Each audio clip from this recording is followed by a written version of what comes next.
नमस्कार। मैं doctor S के उपाध्याय से आचार्य लोक प्रशासन MSA कॉलेज भरतपुर। आज हम BA सेकेंड ईयर के फर्स्ट प्रश्न पत्र भारत में प्रशासनिक संस्थाओं के टॉपिक लोक कल्याणकारी राज्य की अवधारणा विषय पर चर्चा करेंगे। पिछले वीडियो में हमने लोक कल्याणकारी राज्य क्या है, लोक कल्याणकारी राज्य का उद्भव अथवा विकास और लोक कल्याणकारी राज्य की विशेषताओं को संक्षिप्त में जानने का प्रयास किया। आज हम लोक कल्याणकारी राज्य के प्रमुख कार्यों को हम संक्षिप्त में चर्चा करेंगे। लोक कल्याणकारी राज्य के प्रमुख कार्य। पहला बिंदु है, लोक कल्याणकारी राज्य बाहरी आक्रमणों से रक्षा और आंतरिक शांति का कार्य करता है। चाहे राज्य का स्वरूप कोई भी हो, हस्तक्षेपवादी राज्य हो, लोक कल्याणकारी राज्य हो, प्रशासकीय राज्य हो, प्रत्येक राज्य को अपने आंतरिक शांति स्थापित करने के साथ साथ अपनी सीमाओं की और सम्मान की सुरक्षा करने का दायित्व भी प्राथमिक दायित्व राज्य का होता है और लोक कल्याणकारी राज्य भी यही कार्य करता है।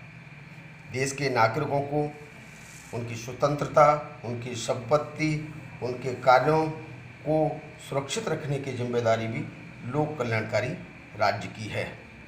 इसलिए दूसरा कार्य है शिक्षा और स्वास्थ्य संबंधी कार्य। लोक कल्याणकारी राज्य अपने नागरिकों के व्यक्तित्व के विकास के लिए आवश्यक शैक्षणिक वातावरण और स्वास्थ्य का वातावरण बनाने का प्रयास करता है अथवा नागरिकों को उपलब्ध कराने का प्रयास करता है।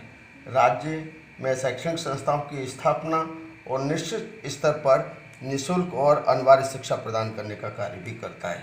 साथ ही साथ औद्योगिक और प्राविधिक शिक्षा की व्यवस्था की जिम्मेदारी भी लोक कल्याणकारी राज्य की है। लोक कल्याणकारी राज्य अपने समस्त नागरिकों को अपने स्वास्थ्य सेवाओं के विस्तार के साथ साथ मूलभूत स्वास्थ्य सेवाओं की उपलब्धता सुनिश्चित करता है। तीसरा कार्य है सामाजिक सेवाओं का निष्पादन। एक लोक कल्याणकारी राज्य अपने सार्वजनिक सुरक्षा के लिए जैसे परिवहन, संचार, सिंचाई के साधन, रेडियो, बैंक, विद्युत उत्पादन, विद्युत वितरण, कृषि उत्पादन से संबंधित इत्यादि जो सामाजिक सेवाओं के कार्य हैं उनको जनता को मुहैया कराता है, उपलब्ध कराता है। इन सेवाओं के लिए यद्यपि कुछ शुल्क अथवा कुछ राशि वसूल की जाती है या वसूलता है, लेकिन ये व्यक्ति के स्तर पर ये सुविधाएं प्रत्येक नागरिक द्वारा अपने स्तर पर उपलब्ध नहीं हो सकती। नेक्स्ट कार्य है सामाजिक सुधार का कार्य। लोक कल्याणकारी राज्य अपने नागरिकों के सामाजिक, आर्थिक, राजनीतिक उत्थान का ही प्रयास नहीं करता, विकास का ही प्रयास नहीं करता, बल्कि वो सामाजिक सुधार के कार्य भी करता है। यह सामाजिक बुराइयों, बाल विवाह, छुआछूत, जाति व्यवस्था, मृत्यु घोष, मद्यपान आदि सामाजिक बुराइयों के उन्मूलन अथवा उसको समाप्त करने के लिए प्रयासरत रहता है। नेक्स्ट कार्य है मनोरंजन के साधनों का विकास। एक स्वस्थ वातावरण के निर्माण के लिए मनोरंजन के साधनों का होना नितांत ही आवश्यक है और एक लोक कल्याणकारी राज्य प्रत्येक नागरिक अथवा व्यक्तियों के लिए ऐसे मनोरंजन के साधनों का विकास करता है या उपलब्ध कराता है जो जनता के सर्वांगीण विकास के लिए आवश्यक और उपयोगी होते हैं, जैसे सार्वजनिक पार्कों का, सार्वजनिक तरण तारणों का, क्रीड़ा स्थलों का और सिनेमाघरों का, रंगमंच का, दूरदर्शन का इत्यादि जो मनोरंजन के साधन हैं उनकी उपलब्धता सुनिश्चित करने के लिए लोक कल्याणकारी राज्य कार्य करता है। नेक्स्ट बिंदु है न्याय व्यवस्था की स्थापना। एक किसी भी देश की या अथवा राज्य की सरकार की ये सफलता इस बात पर सुनिश्चित होती है कि सामाजिक, आर्थिक, राजनीतिक न्याय की व्यवस्था कैसी है। एक लोक कल्याणकारी राज्य अपने नागरिकों के लिए एक सस्ती, सुलभ और निष्पक्ष और शीघ्र न्याय व्यवस्था की स्थापना करता है ताकि लोकतांत्रिक मान्यताओं, लोकतांत्रिक संस्थाओं को न केवल सुदृढ़ किया जा सके बल्कि आम जनता को, नागरिकों को लोक कल्याण की भावना से कार्य करने में सहूलियत प्राप्त हो सके। अगला बिंदु है निर्बल वर्गों के उत्थान और संरक्षण का कार्य। एक लोक कल्याणकारी राज्य अपने कमज़ोर वर्गों के लिए, निर्बल वर्गों के लिए भी कार्य करता है। लोक कल्याणकारी राज्य अपने समस्त नागरिकों को जहाँ सामाजिक, आर्थिक, राजनीतिक विकास के लिए कार्य करता है, वहीं वो कमज़ोर और निर्बल वर्गों के उत्थान और संरक्षण देने का कार्य भी करता है। वो गरीब, असहाय, मजदूर इत्यादि वर्गों के व्यक्तियों को वो सामाजिक, आर्थिक, राजनीतिक स्तर पर न्यूनतम जीवन स्तर देने का कार्य भी करता है।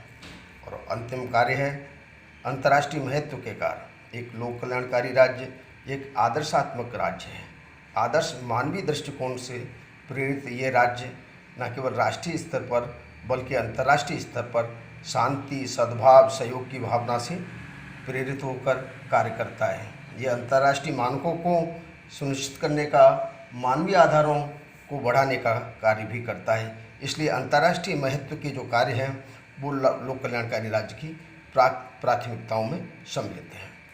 यद्यपि हम संक्षिप्त में ये कहें कि लोक कल्याणकारी राज्य बाहरी आक्रमणों से देश की रक्षा से लेकर सामाजिक, आर्थिक, राजनीतिक उत्थान के साथ साथ निर्बल और कमज़ोर वर्गों के उत्थान और सामाजिक सुविधाओं के विस्तारीकरण के लिए कार्य ही नहीं करता, बल्कि ये व्यक्ति के सर्वांगीण विकास का एक मददगार या सहयोगी एक यंत्र है, तंत्र है, साधन है।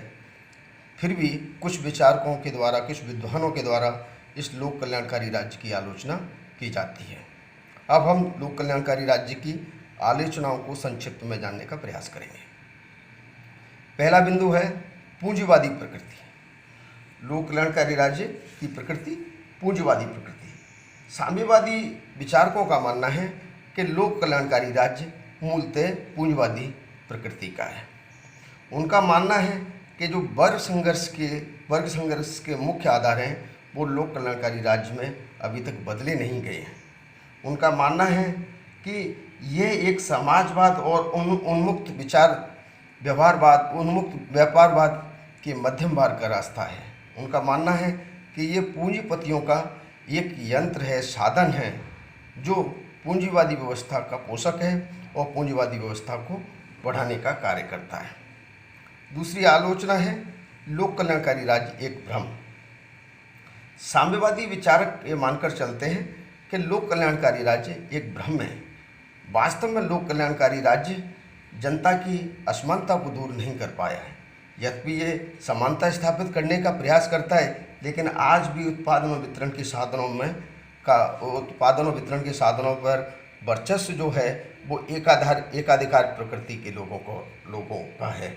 इसलिए उनका मानना है कि असमानता को जब तक नहीं हटा सकते तब तक वास्तविक रूप से लोक कल्याणकारी राज्य एक भ्रम ही बना रहेगा। नेक्स्ट बिंदु है आलस्यपूर्ण वातावरण का सृजन। कुछ आलोचक ये भी मानते हैं कि लोक कल्याणकारी राज्य एक आलस्यपूर्ण वातावरण का निर्माण करता है। उनका मानना है कि जनता को या नागरिकों को समस्त सामाजिक, आर्थिक, राजनीतिक जो सुविधाएं दी जाती हैं उनसे व्यक्तिगत पहल करने की सामर्थ्य खत्म हो जाती है। व्यक्तिगत सृजनता की जो सामर्थ्य होती है व्यक्ति में वो समाप्त हो जाती है। इसलिए ये लोक कल्याणकारी राज्य एक आलस्यपूर्ण वातावरण का सृजन करता है, निर्माण करता है। एक और अंतिम आलोचना लोकतंत्र के लिए घातक।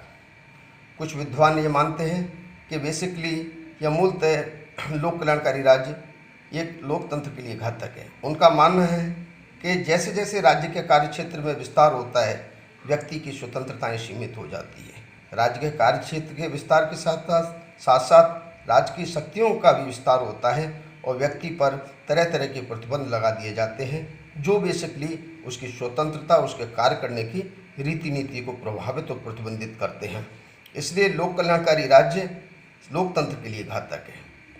यद्यपि इन आलोचनाओं के बावजूद भी हम लोक कल्याणकारी राज्य की वर्तमान अवधारणा को अस्वीकार नहीं कर सकते। आज लोक कल्याणकारी राज्य मूलतः एक वैश्विक स्तर का राज्य, वैश्विक प्रकृति को लिए हुए है जो मानवीय आधार पर संचालित है।